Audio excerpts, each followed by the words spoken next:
Pura kiamat kita hari-hari ini kita dibangkitkan, kita terkejut. Ya Allah, pahala yang saya dapatkan kenapa sangat sedikit? Yang ke pahala 2 ribu yang kena. Yang banyak-banyak ke mana? Yang banyak-banyak enam ke pahala sedekah lembom bila. Nah, jadi di sini rahasia Allah Subhanahu wa taala.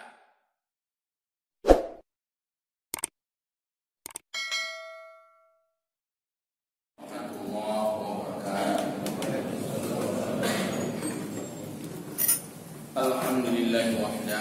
Allahumma shalli wa sallim ala Rasulillah wa ala alihi wa ashabihi wa wala. Muslimin muslimat hamba Allah jemaah salat subuh yang mulia. Tak terhingga puji pada Allah Azza wa Jalla, Allah yang memiliki sesuatu yang tidak terbatas. Tidak terbatas kekuasaannya, tidak terbatas kerajaannya, tidak terbatas keadilannya. Semua sifat-sifat Allah itu tidak terbatas. Dan ini sangat berbanding terbalik dengan apa yang kita miliki. Yang pertama yang kita miliki adalah apa yang Allah berikan. Tidak ada apapun pada diri kita kecuali semua itu diberikan oleh Allah Subhanahu wa taala. Apapun itu yang hari ini kita rasakan, kekayaan yang kita miliki diberikan, dipinjamkan, dihak-hakaikan oleh Allah Subhanahu wa taala. Kalaupun keadilan yang kita miliki sudah berupaya, juga kita tidak akan bisa melakukan dengan maksimal sebagaimana Allah yang Maha Adil, karena kita memiliki keterbatasan. Kasih sayang yang kita miliki juga apa yang Allah berikan pada diri kita, sehingga segalanya terbatas. Kasih sayang mungkin hanya untuk orang-orang yang kita sayangi. Kasih sayang mungkin hanya untuk orang-orang yang kita kenal. Kasih sayang mungkin hanya untuk orang-orang yang dekat dengan kita. Kasih sayang mungkin hanya untuk orang-orang yang memberikan kepada kita. Setelah itu orang-orang yang mungkin tidak kita kenal, tidak kita sayangi. Orang-orang yang tidak pernah memberikan kita, mungkin tidak pernah kita beri. Orang-orang yang jauh dengan kita, mungkin tidak pernah kita sayangi. Inilah makna keterbatasan. Pada Rasulullah Muhammad SAW kita sampaikan salat wa salam, karena hidup kita ini akan bahagia hanya jika kita mengikuti aturan main, kita mengikuti rambu-rambu yang telah digariskan oleh beliau di dalam bingkai sunnahnya, di dalam ajaran agama Allah, dinul Islam, dinul haq, agama yang benar. Guru-guru kami, jamaah sekalian yang berbahagia, di samping kita melakukan ibadah wajib yang sifatnya sebagai ibadah pokok, yang pahalanya pun merupakan pahala dari sebuah kewajiban oleh Allah Subhanahu wa taala, oleh Rasulnya Muhammad sallallahu alaihi wasallam juga menuntun kita untuk melakukan ibadah-ibadah sunnah. Seumpama salat, ada yang namanya salat wajib yang kita lakukan 5 kali sehari semalam, ditambah dengan hari Jumat sebagai ganti daripada salat zuhur, hanya 17 rakaat kalau pada waktu yang bukan hari Jumat. Kalau hari Jumat berkurang 2 rakaat, berarti salat wajib kita 15 rakaat. Kalau sempat kita melakukan musafarah, artinya perjalanan, jumlah rakaat juga semakin berkurang. Berkurang zuhur 2 rakaat, berkurang asar 2 rakaat karena kita melakukan jamak. Kemudian jika juga pada malam hari kita lakukan jamak dan qasar, berkurang lagi salat waktu isya. Sehingga dari 17 rakaat ketika seseorang melakukan jamak dan qasar untuk 2 pasangan salat, zuhur asar, maghrib dan isya, maka jumlah salat wajib kita menjadi hanya 11 rakaat. hamba Allah yang berbahagia. 11 rakaat dibandingkan dengan nikmat yang Allah berikan. Bahasa Aceh nampai dua. Sungguh tidak bermakna ibadah kita yang sedikit ini dibandingkan dengan nikmat yang kita rasakan. Sedangkan nikmat tidak bisa dihitung. Wa in ta'uddu ni'matallahi la tuhsuha. Jika kamu menghitung nikmat Allah, kamu tidak akan bisa menghitung. Pakai real count tidak bisa, pakai which count tidak bisa. Nikmat Allah uncountable, tidak bisa dihitung karena saking banyaknya, tidak bisa dihitung. Ibarat pasir di laut tidak bisa dihitung. Ibarat buih di lautan tidak bisa dihitung. Nikmat Allah melampaui pasir di pantai, melampaui buih di laut. Karena itu Allah mengatakan la uhsuha, tidak bisa dihitung. Hamba Allah yang mulia, jangankan menghitung nikmat Allah, jumlah suara yang terkumpul hasil pemilu saja sulit dihitung, apalagi nikmat Allah yang memang oleh Allah menyatakan tidak bisa dihitung. Berarti ibadah kita, ibadah salat yang merupakan ibadah pokok dalam keseharian, bukanlah merupakan tukar ganti, tukar nama dengan iman Allah, bukan. Ibadah hanya perintah Allah dan kita mengharap ridha Allah. Walaupun nikmat Allah dipastikan tidak bisa dihitung karena tidak terhitung, tetapi dengan kita melakukan ibadah, maka Allah berkenan meridai kita. Oleh karena demikian, maka nikmat Allah merasa pakai, mangat badan pakai jika kita berada dalam naungan ridha Allah Subhanahu wa taala. Maka kalau diperbandingkan antara jumlah ibadah dengan jumlah nikmat yang tidak terhitung, sungguh ini bukanlah perbandingan yang layak. Padahal ibadah sangat sedikit ibadah yang kita lakukan. Oleh karena demikian, maka Allah ingin melihat keikhlasan dan ketulusan kita kepada Allah. Kalau kita sudah tulus kepada Allah, ikhlas dalam aspek ibadah, maka disinilah ridha Allah datang kepada kita. Kalau sudah Allah ridha, Allah senang, Allah setuju dengan apa yang kita lakukan, walaupun sedikit sekali, maka Allah menganggapnya banyak. Padahal salat yang kita lakukan ini sungguh tidak butuh banyak waktu, tidak butuh banyak energi, hanya hitungan menit kita berdiri. Walaupun mungkin sebagian merasakan ringan lego, banyak lego, tapi juga hitungan itu adalah hitungan detik. Tidak ada waktu salat yang menghabiskan waktu setengah jam, tidak ada. Kecuali salat tarawih karena banyak rakaat, masih sangat sedikit dibandingkan dengan apa yang kita lakukan di luar salat. Nonton televisi lebih dari 1 jam, perong habar kedai kopi hanya dengan 1 gelas yang kecil menghabiskan waktu 3 sampai 4 jam. Nonton bola banyak, rumah bate 3 tamat, abe bate melebihi waktu salat. Selain daripada salat, banyak sekali habis waktu. Sedangkan untuk salat, ini adalah sedikit sekali waktu yang kita pakai. Tapi kalau Allah ridha dengan ibadah kita, yang sedikit itu pun Allah lihat rubuhyum, Allah memberikan nilai yang sangat banyak. Oleh karena demikian, maka Allah memerintahkan kita melalui ajaran-ajaran Nabi, di samping kita beribadah pokok, maka kita dituntun untuk beribadah yang sunat. Sudah ditambah sunat juga masih sedikit. Ada qabliyahnya, ada ba'diyah, juga masih sedikit. Tambah sunat muakkadah 12 rakaat. Kalau sebelum zuhur itu 4 rakaat, jumlah 12 rakaat. Sunat rawatib muakkadah masih sedikit. Tambah lagi yang ghairu muakkadah, yang tidak muakkadah. Sebelum maghrib ada salat sunat ghairu muakkadah, kita tambah masih sedikit. Sebelum Isya ada sunat ghairu muakkadah, masih sangat sedikit.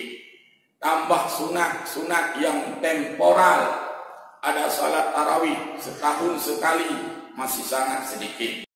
Ada salat sunat Idul Fitri, Idul Adha, masih sangat sedikit. Ibadah sesekali bagi yang rajin, ada duha, ada tahajud, ada qiyamul lail. Ada ibadah orang-orang yang merasakan harus ada dua pilihan, istikharah, sebagaimana yang mungkin kemarin banyak yang melakukan istikharah untuk memilih calon pemimpin, baik level di daerah atau di pusat. Kita lakukan salat yang terbaik, masih sangat sedikit. Sementara nikmat Allah tidak terbatas. Oleh karena demikian, maka yang kita harap pada Allah tidak ada lain kecuali mardhatillah. Artinya ridha Allah, senang Allah, setuju Allah. Kita tidak tahu di mananya Allah yang sangat senang kepada kita. Kita susah mengatakan, karena Allah merahasiakan itu. Sama seperti seseorang kadang-kala menyenangi seseorang, kita juga berbeda-beda. Senang kepada seseorang itu punya titik yang berbeda antara satu dengan sama lainnya. Ada yang senang karena bicaranya, ada yang senang karena santunnya, ada yang senang karena akhlaknya, ada yang senang karena dia banyak bicara, ada yang senang karena dia tidak banyak bicara, ada yang senang karena dia mengaku hebat, ada yang senang karena dia tidak pernah mengaku hebat. Ada orang-orang yang kita senang karena dia kaya, ada juga yang kita senang karena dia itu miskin. Jadi Allah Subhanahu wa taala ridha kepada kita pada apa yang kita tidak menyadarinya. Tidak kita sadari itu. Barangkali anggapan kita, Allah senang ketika kita bersedekah banyak. Kita bersedekah banyak, tapi mang gembung mengebahnya, nyata lumbi, nyata lum sembah. Padahal Allah ridha dengan yang sedikit, oleh 2 ribu yang jelek. Ingat detali. Mungkin di situ ridha Allah. Pura kiamat kejut. Hari-hari ini kita dibangkitkan, kita terkejut. Ya Allah, pahala yang saya dapatkan, kenapa sangat sedikit? Yang ke pahala 2 ribu yang kena. Yang banyak-banyak ke mana? Yang banyak-banyak anak temung pahala sedekah lembong bila. Nah, jadi di sini rahasia Allah Subhanahu wa taala.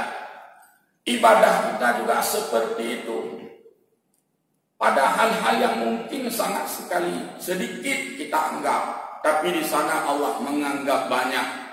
Belum tentu pada ibadah mahdah kepada Allah. Boleh jadi pada ibadah sosial. Belum tentu pada ibadah sosial. Boleh jadi pada ibadah mahdah.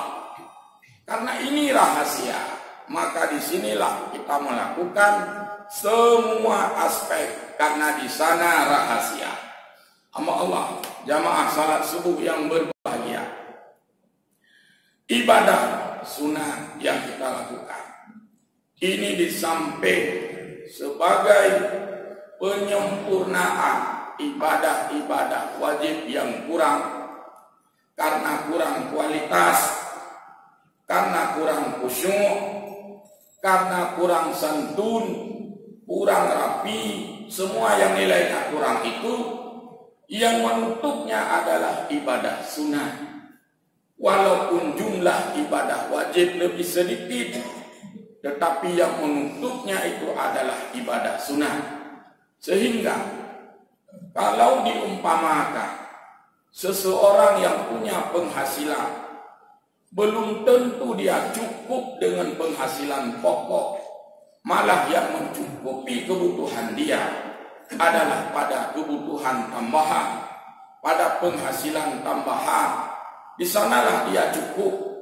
Banyak pegawai tidak cukup dengan gajinya, tapi dia cukup dengan pekerjaan tambahannya. Banyak orang-orang yang bekerja di instansi tidak cukup dengan salary, gaji pokok, tapi dia memadai dengan tambahan-tambahan. ibadah kita tidak cukup dengan pahala pokok. Kalau ibadah gaji pokok tidak cukup, banyak kebutuhan, banyak yang harus kita keluarkan. Ibadah pokok pun banyak yang terkeluarkan. Dapat pahala wajib dari salat wajib, katakanlah 100, Allah berikan tunjangan atau kompensasi 100 pahala.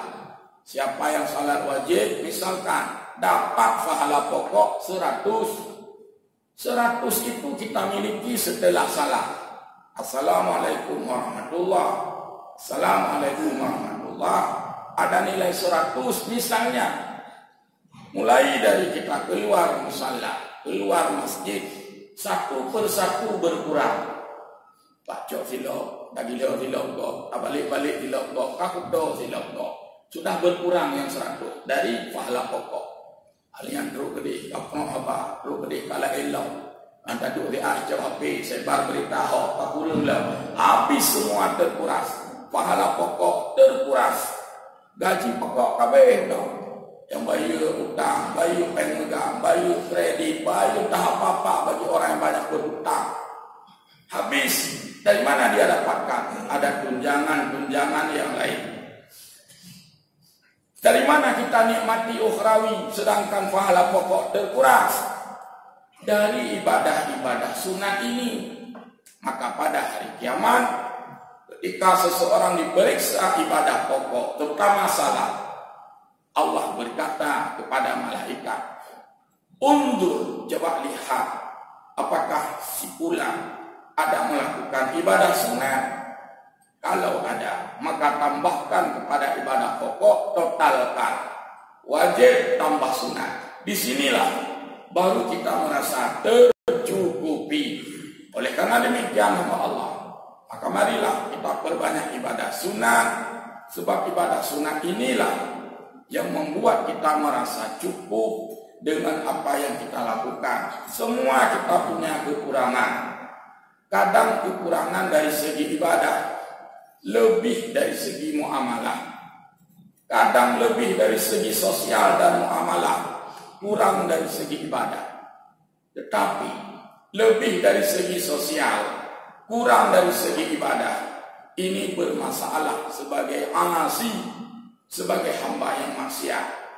Kalau orang benar dari segi ibadah, dia bukan asi. Tapi kalau bermasalah dari segi sosial, ini orang-orang yang tidak sempurna iman. La yu'minu ahadukum hatta akuna ahabba ilaihi. Tidaklah sempurna iman seseorang ketika seseorang itu tidak mencintai. Kalau untuk Nabi, melebihi ibu, bapa dan anak kita. Kalau untuk sesama manusia, ma yuhibbu li nafsi, balang, seimbang. Sayang kita kepada orang lain berimbang dengan sayang diri kita sendiri. Mungkin barangkali ketika kita menghujat orang lain tidak terasa. Kita hujat kau yang galah itu biar dalam buang saja. Kuya itu biar dalam buang saja. Bahasa kita bukan kasar. Aslinya barang. Kue itu beda lumbu. Hanya terasa bagi kita lepaskan kau. Tapi yang menerima itu kamu enggak tubuh. Karena kita tidak tenggang rasa. Ada mudah sesekali kan kayu balik. Hai kamu jadul juga pernah tu. Pak SMS kerja. Secara verbal kerja. Pak koran kerja. Jadul juga pernah tu. Tidak pernah kita membuat eksperimen. Kita selalu menghujat orang lain dari kita untuk orang. Dari kita untuk orang. Bro, yang kadang. Apakah orang itu kita kenal, kita hujat. Orang itu tidak mengenal kita, kita hujati. Ajalah dua orang tu pakai kun karena saling mencuri. Nyona ya orang hanya kun, kenapa dia kun enggak yang bersatu. Inilah yang beredar hari ini di media massa. Inilah yang hari ini beredar di WA kita. Siapapun yang suka kita hujat habis-habisan. Padahal Allah sudah membuat sesuatu aturan. Masalah pemilu itu bukan menghalalkan hujatan. Beta syuk mak gop bak WA.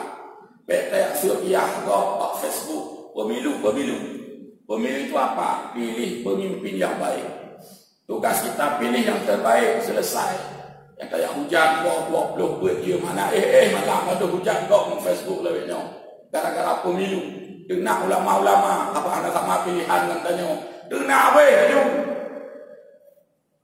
terasa enak sekali kita keluarkan itu. Be'an fa'ala ibadah sunnah, fa'ala ibadah wajib minus. Karena Al-Quran menyebutkan la yaskhar qaumun an qaumin. Janganlah kamu meremehkan orang lain. Boleh jadi asa ayakuna khairam minhum. Boleh jadi yang kamu menjadi itu lebih bagus dari dirimu. Perasaan tanya gok mana gok. Kadang Allah bergok tanya pergi. Perasaan ditanya jihana hayu. Kadang Allah jihayu tanya mana hayu pergi. Apakah kita ingin mengambil posisi Allah sebagai penilai? Hati-hatilah. Hamba Allah yang berbahagia. Tugas kita melakukan yang terbaik. Tugas kita memilih yang terbaik. Tugas kita berharap yang terbaik. Untuk memuliakan seseorang. Tidak mesti dengan menghina orang lain. Untuk menaikkan diri sendiri. Tidak mesti dengan menghujat orang lain. Satu persoalan benar kita lakukan. Kadang-kala satu persoalan kita lakukan dengan cara yang salah. Saya teringat dulu ketika gotong royong massal. Dulu mungkin sampai hari ini sering. Pernah itu di Panggul beberapa tahun yang silam, mungkin masih masa konflik. Ada gotong royong, orang-orang kampung diajak gotong royong, dikoordinir oleh TNI. Karena TNI kita kenal sangat cinta kepada kebersihan. Lihat kantor TNI, tak ada sampah di sana. Lihat kantor pemerintah, WC mesti berkirim ada rumah. TNI cinta bukan hanya cinta damai, tapi juga cinta bersih. Saya bukan memuji-muji TNI karena saya sering hadir ke sana memberi ceramah. Musallanya bersih, halamannya bersih, semuanya bersih. An-nidhafatu minal iman, bersih bagian daripada iman. Katanya ketika gotong royong ugleh liung limuh liung anak sungai ya kan? anak liung disuruh bersihkan, angkat rumput-rumput yang ada di dalam parit itu, dilemparnya rumput-rumput itu ke jalan. Biasa apa gotong royong ugleh liung jauh bro langlung nali langlung di jalan. Apa katanya? Bapak-bapak sudah benar gotong royong membersihkan parit. Tapi salahnya adalah setelah bersih parit kotor jalan. Artinya apa? Cara publik lu kau tahu. Dia berhenti jalan salah. Jadi bersih parit kotor jalan. Yang benar adalah bersih parit kotoran-kotoran, sampah-sampah itu naliur-naliur, bruh-bruhnya dalam sampah buang. Jadi jalan tetap bersih, lung sudah bersih. Nah, beginilah kita kadang-kadang. Kita ingin menjadi orang yang terbaik, the best, menjadi orang yang terpilih, tetapi kadang-kadang dengan cara yang tidak baik. Oleh karena takutlah kepada Allah. Berilah perasaan kita dikuasai oleh Allah. Biarkan Allah yang menguasai kita. Kita jangan menguasai Allah. Allahumma la mani'a lima a'taita wa la mu'tiya lima mana'ta wa la radda lima qadaita wa la yanfa'u dzal jaddi minkal jadd. Doa ini ada di dalam berbagai hadis, ada di dalam berbagai kitab hadis yang sering kita baca bersama-sama. Kalau di daerah di pesantren itu wirid bersama baca doa itu. Karena Nabi menyebutkan setiap selesai waktu salat, terutama waktu salat subuh. Ini kita tidak menyebutkan tadi karena sudah ceramah. Seandainya tidak ceramah, kita mengucapkan itu ramai-ramai lebih bagus supaya bisa terhafal. Allahumma la mani'a lima a'taita. Ya Allah, tidak ada yang mampu mencegah apa yang Engkau berikan. Kalau memang Allah memberikan, tidak ada yang mampu mencegah. Tenang saja. Lagi-lagi tidak anak harap kubumo saja. Saya diingatkan oleh orang tua. Lagi tidak anak harap kubumo. Jangan seperti hamba tidak berharap kepada Tuhan. Jangan seperti hamba tidak mengharap kekuasaan Allah. Karena selalu mengandalkan kekuasaan diri sendiri. Haraplah kekuasaan Allah. Karena Allah yang Maha Kuasa, bukan kita. Wala mu'tiya lima mana'ta. Dan tidak ada yang mampu memberi ketika Allah mencegah. Juga itu dalam kendali Allah. Tidak ada rezeki kita, Allah yang atur. Itu rezeki kita, Allah juga yang atur. Dalam hadis Ibnu Hibban ditambah satu kalimat lagi. Wala radda lima qadaita. Dan tidak ada yang mampu menolak ketika Allah ingin menyerahkan itu. Tidak ada orang yang mampu menolak.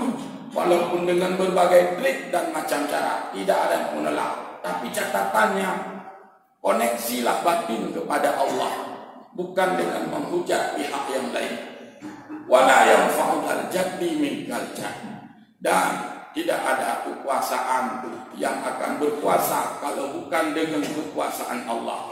Tidak ada obat yang mujarab kecuali yang diberikan oleh Allah. Allah yang berbahagia. Maksudnya adalah ketika kita ingin mengumpulkan amal sebanyak-banyaknya, jangan kita sendiri yang menghamburkan amal itu. Ayat Al-Quran menyebutkan, nanti dilihat ayatnya, seorang perempuan yang mengintai benang atau menyuntika saja. Menyebab menyuntika lebih dicontohkan kepada urina.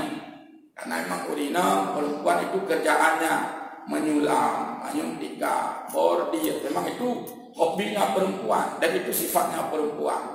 Kata Al-Quran, janganlah kamu seperti perempuan yang menganyam tikar, yang membuat tikar.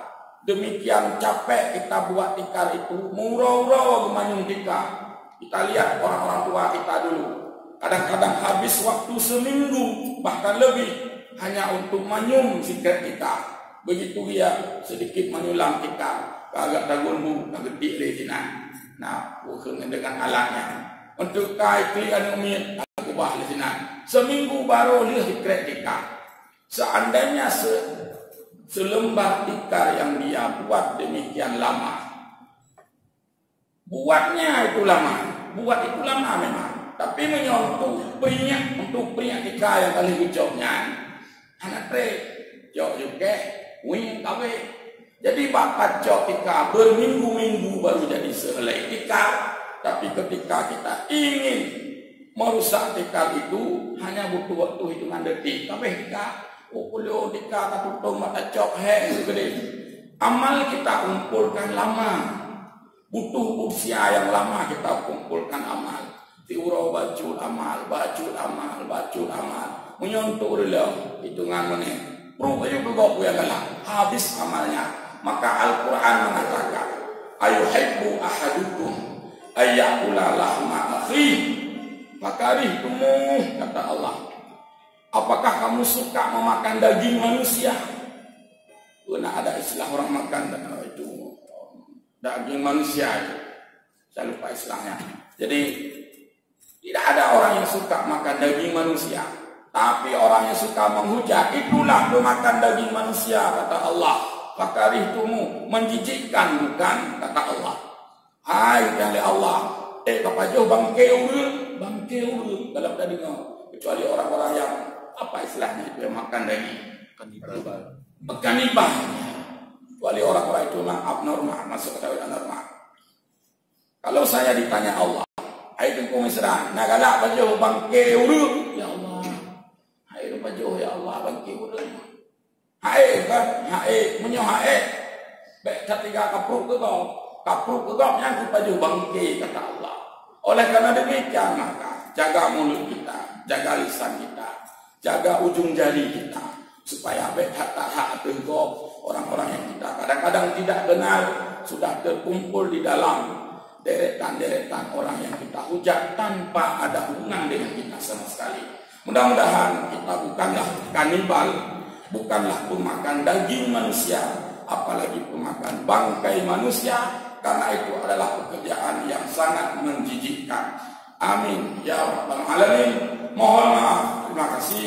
Assalamualaikum warahmatullahi wabarakatuh.